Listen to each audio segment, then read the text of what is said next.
Hi viewers, welcome to our channel. ఈసారి ఈ summer సినీ లవర్స్కి అయితే హీట్గా కాకుండా చాలా కూల్గా ఉండే అవకాశమే మనకు కనిపిస్తూ ఉంది. అంటే మామూలుగా మనం చూస్తూ ఉన్నాం, హరిహర వీరమల్లు సినిమా పవన్ కళ్యాణ్ గారిది 28 కన్నా రీమంత్. కాకపోతే ఇప్పుడు అది ఉండే అవకాశం లేదని చాలామంది అభిప్రాయపడుతున్నారు. అండ్ రాజసాబ్ ప్రభాస్ గారిది, చిరంజీవి గారి విశ్వంబర మూవీ ఇవేవి కూడా ఈ సమ్మర్లో రిలీజ్ అయ్యే ఛాన్సే కనబడట్లేదు అంటున్నారు. మరి సమ్మర్ సినిమా లవర్స్కి అయితే మరి ఏ విధంగా ఉంటుందో ఊహించేసుకోవచ్చు. ఈ సినిమాలన్నీ కూడా పోస్ట్పోన్ అయితే మరి ఇప్పుడు ఇదే అంశం మీద మరి సమ్మర్ ఏ విధంగా ఉండబోతుంది అన్న అంశం మీద డిస్కస్ చేయడానికి ప్రజెంట్ మనతో పాటు అప్పాజీ గారు సీనియర్ ఫిలిం జర్నలిస్ట్. ఒకసారి వారితో డిస్కస్ చేసి తెలిసిన ప్రయత్నం అయితే చేద్దాం. సార్ నమస్కారం. సార్ నమస్తే ఆదిత్య. సార్ ఇప్పటివరకు వచ్చిన ఇన్ఫర్మేషన్ ప్రకారం మనం చూస్తుంటే సార్ హరిహర వీరమల్లు కూడా మార్చి 28 అన్నారు, కానీ అది కూడా పోస్ట్పోన్ అయ్యే అవకాశాలే కనిపిస్తున్నాయని చెప్పేసి కూడా అంటున్నారు. అదే రోజు రెండు సినిమాలు వస్తున్నాయి, Nithiin the Robin Hood, Pawan Kalyan సినిమా మీద పోటీగా వాళ్ళు వేసే సాహసం చేయరు కదా. ఆ రెండు సినిమాలు అనౌన్స్ చేసినప్పుడే ఈ హరిహర వీరమల్లు ఈ రాదు, మార్చి 28 రాదు అన్నది ఫిక్స్ అయిపోయింది. కాకపోతే ఏంటంటే వాళ్ళు అఫీషియల్గా ఇంకా అనౌన్స్ చేయట్లేదు అంతే. సార్ ఇప్పటి వరకు అంటే ఆ సినిమా కన్ఫామ్ గా మేము రిలీజ్ చేస్తామని చెప్పేసి ఏఎం రత్నం గారు కూడా రీసెంట్ గానే చెప్పారు. కాకపోతే ఇప్పుడు అది అయ్యే అవకాశం లేదు. ఏం జరుగుతుంది అసలు హరిహర వీరమల్లు విషయం అంటే? కాదు, ఇంకా సినిమా ఇంకా 2 వారాలు కూడా లేదు కాబట్టి. అంటే ఈ ఇటీవల కాలంలో ఒక సినిమాని తీయడం ఒక ఎత్తు అయితే, దాన్ని ప్రమోట్ చేయడం, ప్రేక్షకులకి చేరువ చేయడం అనేది ఇంకొక ఎత్తులాగా అయిపోయింది. ఎంత పవన్ కళ్యాణ్ సినిమా అన్నా మినిమం ప్రమోషన్స్ అయితే ఉండాలి కదా ప్రాపర్గా. దానికి ఒక ప్రీ రిలీజ్ ఈవెంట్ అని, ఇంటర్వ్యూలని, మరొకటి ఇవన్నీ చేయాలి కదా. ఏమీ ఇప్పటివరకు చేయలేదు కాబట్టి ఏదో ఒక పాట, ఒక ఇటువంటి రిలీజ్ చేశారు తప్ప ప్రాపర్గా దానికి ఇంకా ప్రమోషన్స్ ఏమీ చేయలేదు కాబట్టి. ఇంకా నువ్వు అన్నట్టు ఈ మార్చి 28 అయితే పక్కా ఉండదు, కనీసం మరి ఏప్రిల్ మేలోనైనా ఉంటుందేమో, మనం చూడాలి. ఓకే.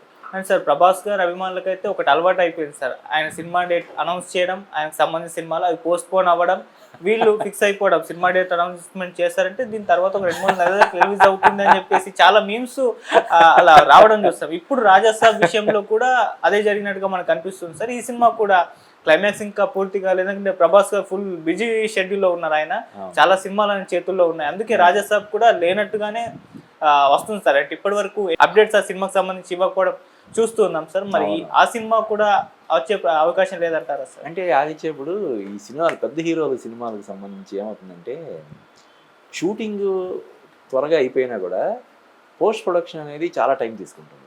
ముఖ్యంగా ఈ విజువల్ ఎఫెక్ట్స్ అనేవి అది ఒక బ్రహ్మ పదార్థం లాగా, ఒక పట్టాన్ని అర్థం కావు. మనం ఒక 2 రోజుల్లోనో లేదంటే 2 వారాల్లోనో అయిపోద్ది అనుకున్నది ఒక్కొక్కసారి 2 నెలలు పట్టేయచ్చు. చెప్పలేకపోతున్నారు అనమాట. అంటే దానికి ఇప్పుడు ఉదాహరణగా అది అయిన తర్వాత 2 వారాలు 2 నెలల్లో వర్క్ చేసిన తర్వాత దానికి సాటిస్ఫాక్షన్ కలిగించకపోతే, సాటిస్ఫాక్టరీ రిజల్ట్ రాకపోతే మళ్ళీ దాన్ని చేయించాల్సి వస్తుంది. ఇప్పుడు విశ్వంబర సినిమానే తీసుకుందాం. విశ్వంబర సినిమా కూడా ఇప్పుడు ఈ సమ్మర్లో రిలీజ్ అయ్యే అవకాశాలు ఏం కనిపించట్లేదు. యాక్చువల్గా దాన్ని ఎప్పుడు రిలీజ్ చేస్తామని ప్రకటించారు, సంక్రాంతికి రిలీజ్ చేస్తామని ప్రకటించారు. అప్పుడేమన్నారు, సంక్రాంతికి గేమ్ చేంజర్ వస్తుంది కాబట్టి తండ్రి కొడుకుల సినిమాలు ఒకేసారి సంక్రాంతికి వేయడం ఎందుకులే అని దీన్ని పోస్ట్ పోన్ చేస్తున్నాం అన్నట్టుగా అప్పుడు చెప్పారు. కానీ మరి సమ్మర్కి ఏం రావాలి కదా, సమ్మర్కి కూడా వచ్చే పరిస్థితి లేదంటే కారణం ఏంటంటే ఈ విజువల్ ఎఫెక్ట్స్. ఓకే, రాజాసాబు కావచ్చు, విశ్వంబర కావచ్చు, ఈవెన్ హరిహర వీరమల్లుకి సంబంధించిన ఇష్యూ కూడా అదే అయ్యి ఉండొచ్చు. ఈ విజువల్ ఎఫెక్ట్స్ కారణంగా ఇదనే కాదు, ఈవెన్ బాలీవుడ్లో కూడా కొన్ని సినిమాలు అనుకున్న టైంకి ఆ విజువల్ ఎఫెక్ట్స్ వర్క్స్ అవి అవ్వకపోవడం వల్ల లేట్ అయిపోతుంది. 4 రోజులు ఏంటంటే షూటింగ్ ఒక 45 డేసా, 60 డేసా, 80 డేసా అని షూటింగ్ షెడ్యూల్ పెట్టుకొని తర్వాత పోస్ట్ ప్రొడక్షన్ అని ఒక టైం పెట్టుకుని ముందే రిలీజ్ డేట్ కూడా ఒక్కొక్కసారి షూటింగ్ స్టార్టింగ్ రోజే అనౌన్స్ చేసే పరిస్థితి ఉండేది. ఇప్పుడు అలా ఉండట్లేదు. ఏ వర్క్కి ఎంత టైం పడుతుందో తెలియని పరిస్థితి, విజువల్ ఎఫెక్ట్స్ సంబంధించిన వర్క్ కాబట్టి. అందువల్ల ఇప్పుడు రాజాసాబు ఇంకా రిలీజ్ డేట్ విషయంలో ఇంకా క్లారిటీ రాకపోవడం అనే కారణం ఏంటంటే విజువల్ ఎఫెక్ట్స్ అని మనం చెప్పచ్చు.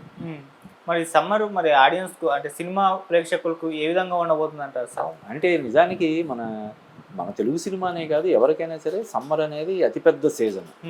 సంక్రాంతి కంటే కూడా చాలా పెద్ద సీజన్. ఎందుకంటే పిల్లలకు సెలవులు ఉంటాయి, 2 నెలల పాటు సెలవులు ఉంటాయి. ఈ తల్లిదండ్రులు కూడా పిల్లల దగ్గర కూర్చొని చదివించి వాళ్ళ పిల్లల కంటే కూడా ఎక్కువ టెన్షన్ పడే పేరెంట్స్ కదా. ఇంచుమించుగా పిల్లల ఎగ్జామ్స్ జరుగుతున్నాయంటే ఇంట్లో 144 సెక్షన్ లాగా ఉంటుంది. పెళ్ళిళ్ళకి వెళ్ళడం ఉండదు, ఫంక్షన్లకు వెళ్ళడం ఉండదు, రిలేషన్స్ కొంచెం స్ట్రెయిన్ అయినా పర్లేదు, పిల్లలు చదువు మాత్రం పాడవకూడదు అన్నంత శ్రద్ధ తీసుకుంటారు. ఎగ్జామ్స్ అయిన తర్వాత ఒక్కసారి వాళ్ళు కూడా పిల్లల కంటే కూడా ఎక్కువగా పేరెంట్స్ రిలాక్స్ అవుతారు. మనకి రిలాక్సేషన్ అంటే ఏంటి? Cinema best option. తక్కువ ఖర్చులో రిలాక్స్ అవ్వడానికి ఉండే అవకాశం సినిమా కాబట్టి సినిమాని ప్రిఫర్ చేస్తారు. కానీ ఇప్పుడు చూస్తే నువ్వు అన్నట్టు పెద్ద హీరోల సినిమాలు ఏవి సమ్మర్కి ఓన్లీ నాని సినిమా ఒకటి కనిపిస్తుంది మే 1, తర్వాత రవితేజ మే 9 ఉంది. కాబట్టి అంటే ఆల్రెడీ హిట్ 3 ట్రైలర్ చాలా బాగుంది. ప్లస్ నాని ఇచ్చిన స్టేట్మెంట్ ఉంది, కోర్టు సినిమా మీకు నచ్చకపోతే హిట్ 3 సినిమా మీరు చూడకండి అంటే డెఫినెట్గా కోర్టు సినిమా బాగుంటుంది, హిట్ కూడా బాగుంటుందని అతను చెప్పకనే చెప్పాడు కాబట్టి దాని మీద మంచి అంచనాలు ఉన్నాయి. పైగా 1, 2 కూడా హిట్ కదా, హిట్ ఫ్రాంచైజ్ కాబట్టి దాని మీద మంచి ఎక్స్పెక్టేషన్స్ ఉన్నాయి.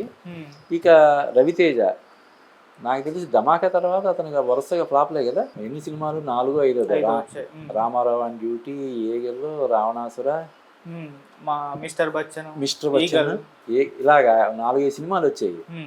అంటే ధమాకా తర్వాతనా వాల్తేరు వీరయ్య? అవును సార్, చిరంజీవి, అది చిరంజీవి అకౌంట్లో పడుతుంది కాబట్టి ధమాకా తర్వాత రవితేజకి హిట్ లేదు. దానివల్ల కూడా ఇప్పుడు మాస్ జాతర, అందులోనూ సితారా ఎంటర్టైన్మెంట్స్ నుంచి వస్తున్న సినిమా కాబట్టి ఈ మధ్యకాలంలో సితారా వాళ్ళకి సక్సెస్ రేట్ చాలా బాగుంది. వాళ్ళ బ్యానర్ నుంచి ఓ సినిమా వస్తుందంటే డెఫినెట్గా హిట్ అవుతుందనే ఒక ఎక్స్పెక్టేషన్స్ ఆడియన్స్లో ఉంటున్నాయి.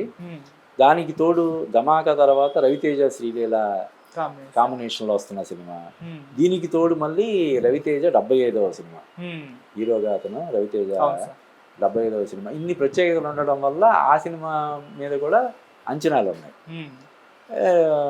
నానిది ఈ 2 సినిమాల మీద అంచనాలు ఉన్నాయి. ఇంకా కుబేరా ఎప్పుడు? కుబేరా ఏప్రిల్ అనుకుంటాను. ఏప్రిల్? అదే కుబేరా ఈ నాగార్జున సినిమా వచ్చే అవకాశం ఉంది. దాని అంటే శేఖర్ కమ్ముల దర్శకత్వంలో వస్తున్న సినిమా, ధనుష్, రష్మిక, నాగార్జున వీళ్ళందరూ యాక్ట్ చేసే సినిమా కాబట్టి ఆ సినిమా కూడా చాలా బాగుండడానికి అవకాశాలు ఉన్నాయి. ఇవే అనుకుంటున్నా కదా, ఈ 3 సినిమాలైనా సమ్మర్కి ప్రజెంట్ అయితే ఇవి అంటే మనకు గుర్తింపు. మిగతా అన్ని మామూలు సినిమాలు, పెద్ద హీరోల సినిమాలు. చిరంజీవి, బాలకృష్ణ సినిమా లేదు, వెంకటేష్ సినిమా లేదు, పవన్ కళ్యాణ్ది డౌట్. మరి మార్చిలో కాకుండా ఏప్రిల్, మేలో రావడానికి అవకాశం ఉంది ప్రస్తుతానికి. పవన్ కళ్యాణ్ సినిమా సమ్మర్లో రావడానికి కొంచెం అవకాశం ఉంది. ఇంకా ఎన్టీఆర్ సినిమా ఆగస్ట్ కదా, ఆగస్ట్ 15 ఇప్పుడు ఫిక్స్ చేసి పెట్టుకున్నారు, చూడాలి. ఇంకా టైం ఉంది కాబట్టి అది ఆగస్టుకి రావడానికి అవకాశాలు ఉంటాయి. కాబట్టి పెద్ద హీరోల సినిమాలు ఏం లేవు, ఈ సినిమాలే ప్రస్తుతానికి. ఓకే సరే, పవన్ కళ్యాణ్ గారి సినిమా అంటే 28 నుంచి పోయినా కూడా మళ్ళీ ఏప్రిల్ ఆర్ మేలో రిలీజ్ అయ్యే అవకాశాలు ఉన్నాయి. సమ్మర్కి పవన్ కళ్యాణ్ గారి సినిమా ఉంటుందని ఎక్స్పెక్ట్ చేసుకోవచ్చు. అంటే అటు ఇటు అయినా లేట్ అయినా కానీ గ్యాప్ చేయొచ్చు. అంటే వాళ్ళు యాక్చువల్గా మార్చి 28కే రావడానికి విశ్వ ప్రయత్నం చేశారు. మొన్నటి వరకు కూడా మార్చి 28 వస్తుందని చెప్పి వాళ్ళు అనౌన్స్మెంట్లు ఇస్తూ వచ్చారు కదా. వాళ్ళకి సంబంధించిన ప్రమోషనల్ మెటీరియల్ ఏది వచ్చినా కూడా మార్చి 28 వస్తుందని చెప్పారు. అంటే ఎప్పుడు ఇందాక నేను ఉన్నట్టు ఎప్పుడైతే నితిన్ రాబిన్హుడ్, సితారా వాళ్ళది మ్యాడ్ స్క్వేర్ 2 సినిమాలు మార్చి 28 వస్తున్నాయనే ప్రకటన వచ్చిందో అప్పుడు ఓహో హరిహర వీరమల్లు రావడం లేదన్నమాట అని అప్పుడు అందరూ అనుకున్నారు. అప్పటి వరకు హరిహర వీరమల్లు వచ్చేస్తుందని అనుకున్నారు కదా.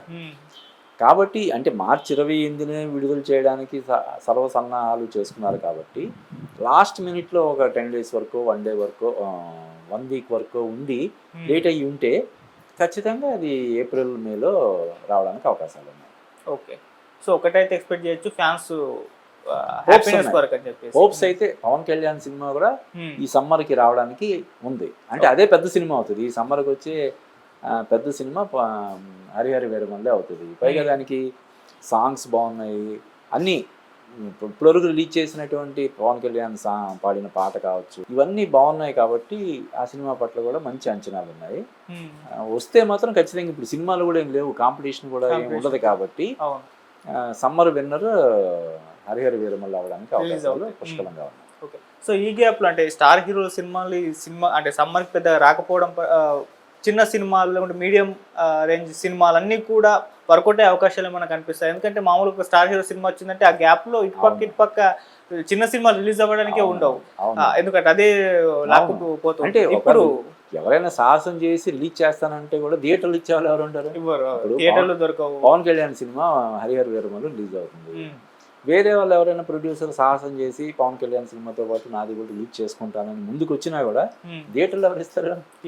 మన 2 రాష్ట్రాల్లో ఎన్ని థియేటర్లు ఉన్నాయో అన్ని థియేటర్లో కూడా పవన్ కళ్యాణ్ సినిమాని అంటే టాక్ బాగుండకపోతే అది వేరే విషయం. ఫస్ట్ 3 days అయితే మొత్తం ఈ సినిమానే ఉంటాం. ఇంకొకటి ఏంటంటే ఇప్పుడు మొన్న 7వ తారీఖు రిలీజ్ అయిన సినిమాలు ఒకే రోజు 14 సినిమాలు. అంటే అసలు వినడానికి కూడా 14 సినిమాలు ఒక వారంలో రిలీజ్ అవ్వడం అంటే దానికి తోడు ఇప్పుడు కొత్తగా ట్రెండ్ ఏంటి, గతంలో హిట్ అయిన సూపర్ హిట్ అయిన సినిమాలు ఫ్రెష్గా రిలీజ్ చేస్తున్నారు. ఇప్పుడు మొన్న సీతమ్మ వాకిట్లో సినిమా చెట్టు ఇలాగా నెలకు కనీసం ఒక పెద్ద హీరో సినిమా రిలీజ్ అవుతుంది. ఒక పక్క డబ్బింగ్ సినిమాలు అంటే తమిళ్ నుంచి హిందీ నుంచి డబ్బింగ్ సినిమాలు. ఇంకా చిన్న సినిమాలు ఏంటంటే నిజంగా చెప్పాలంటే పాపం చితికిపోతున్నారు. అంటే సినిమా తీసిన తర్వాత ఎక్కువ రోజులు దాన్ని పెట్టుకోలేక ప్రతి ఒక్కరు అడుగుతుంటారు ఎప్పుడు సినిమాని అడుగుతుంటే తల కొట్టేసినట్టు అయిపోయి వాళ్ళకి. ఇప్పుడు వాళ్ళు ఎంతో కొంత స్థాయి ఉన్న వాళ్ళు తప్ప సినిమాలు తీయలేరు కదా. ఆ ఊర్లో వాళ్ళు పలుకుబడి ఉన్న వాళ్ళు అయి ఉంటారు, మంచి పేరు ఉన్న వాళ్ళు అయి ఉంటారు. సినిమా తీయాలన్న ప్యాషన్తో ఇక్కడికి వస్తారు. వచ్చి పాపం 1 కోటి 2 కోట్లు 3 కోట్లు పెట్టి సినిమా తీసిన తర్వాత అది రిలీజ్ చేసుకోలేని పరిస్థితి వచ్చేస్తుంది. ఇంకా చివరికి ఎలా వచ్చేస్తుంటే ఆదిత్య నేను చూస్తుంటా కదా, నేను పిఆర్ఓ కూడా నేను సినిమాలో చేస్తుంటాను కదా, సరే ఏది ఆడితే ఆడింది లేకపోతే లేదు రిలీజ్ చేద్దాం అంటే ఏదో వదిలించుకుందాం అన్నట్టుగా వచ్చేస్తుంది ఫైనల్గా. సరే కొద్ది రోజులు ఆగి మనం చేద్దాం అనే ఇది కాకుండా సరేలే ఇంకా అని ఒక విరక్తితో తీసుకునే నిర్ణయాల వల్ల ఒకేసారి వారానికి జనరల్గా ఎంత సినిమా పిచ్చోళ్ళన్నా కూడా 2 సినిమాలు చూస్తారు, 3 సినిమాలు చూస్తారు. ఈ 14 సినిమాలు చూడాలంటే రోజుకి 2 సినిమాలు చొప్పున చూడాలి కదా. సినిమాలన్నీ కొంతమంది ఉంటారు రిలీజ్ అయిన ప్రతి సినిమా కూడా చూసాము అని ఓ రికార్డు లాగా పెట్టుకోవడానికి వాళ్ళు ప్రయత్నం చేస్తుంటారు. వాళ్ళకు కూడా సాధ్యం కాదు కదా. ఒక వారంలో 14 సినిమాలు 12 సినిమాలు వస్తే ఎక్కడ చూస్తారు? రోజు ఆయనకి అదే పని మీద రోజుకి 2 సినిమాలు చూస్తే కూడా చూడలేని పరిస్థితి ఉంది. అది ఒక అంటే ఈ ఫిల్మ్ ఛాంబర్ నుంచి కానీ ప్రొడ్యూసర్ కౌన్సిల్ నుంచి కానీ ఈ డబ్బింగ్ సినిమాల మీద కొంత నియంత్రణ చేయడం కానీ ఇటువంటి ఏదైనా చేయాలి. లేకపోతే ట్యాక్స్ అలానే అది ఇంకొకటి ఏంటంటే ఇక్కడ మన సినిమాలు కూడా ఇప్పుడు ఏమైనా పాన్ ఇండియా సినిమాలు, మన తెలుగు సినిమాలు కూడా అటు తమిళ్లో మలయాళంలో హిందీలో విడుదలవుతున్నాయి కాబట్టి దాన్ని మనం కట్టడి చేయలేం. అంతే కదా. మన సినిమాలు వెళ్ళి అక్కడ ఆడుతున్నప్పుడు వాళ్ళ సినిమాలు ఇక్కడ మనం రిస్ట్రిక్షన్ పెడతామంటే అది కుదరదు కదా. కాబట్టి ఇది ఒక అంటే పరిష్కారం లేని దీని కింద తయారైపోయింది. ఇప్పుడు 2024లో మనం చూస్తే మొత్తం 311 సినిమాలు రిలీజ్ అయ్యాయి. అంటే ఏంటి యావరేజ్ రోజున్నరకు ఒక సినిమానా, రోజుకు ఒక సినిమా 365 రోజులు ఉంటే రిలీజ్ అయిన 311 సినిమాలు అంటే చూడు ఎటువంటి పరిస్థితి ఉందో. కాబట్టి సమ్మర్లో ఏదైనా ఒక సినిమా వస్తుందంటే ఒకరికి తెలియక ఒకరు డేట్లు ఫిక్స్ చేసుకుంటారు. చిన్న సినిమా వాళ్ళు గదిలో కూర్చొని సరే మన సినిమా ఆ రోజు ఏముంది అని రిలీజ్ చేసుకుని ఇలాగా 10-12 ఆఫీసులు నిర్ణయాలు జరుగుతాయి.